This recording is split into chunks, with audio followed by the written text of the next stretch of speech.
আজি 141তম আন্তৰ্জাতিক শ্ৰমিক দিৱস আমি বিহপুৰীয়াতো উদযাপন কৰিছোঁ। মূল বিষয় হৈছে আপোনালোকে নিশ্চয় গম পাইছে, কামৰ সময় কমোৱাৰ দাবীত আমি এই মে' দিৱস উদযাপন কৰিবলগীয়া হৈছে। আৰু মে' দিৱসটো আমি এই 141তম মে' দিৱসটো আমি দাবী দিৱস হিচাপে ল'বলগীয়া হৈছে।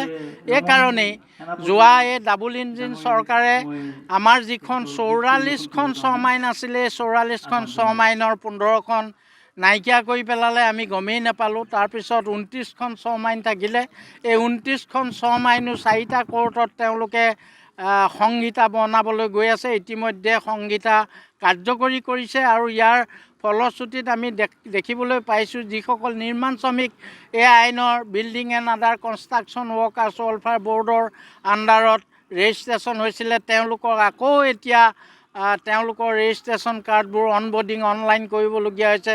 বিভিন্ন বোজা তেওঁলোকৰ ওপৰত জাপি দি তেওঁলোকৰ যি প্ৰাপ্য অধিকাৰ, এই প্ৰাপ্য অধিকাৰৰ পৰা তেওঁলোকক বঞ্চিত কৰাৰ এটা নতুন কৌশল ৰচনা কৰিছে বৰ্তমান চৰকাৰে। তাৰ প্ৰতিবাদত আমি এই আন্তৰ্জাতিক শ্ৰমিক দিৱস আমি বিহপুৰীয়াত উদযাপন কৰিছোঁ।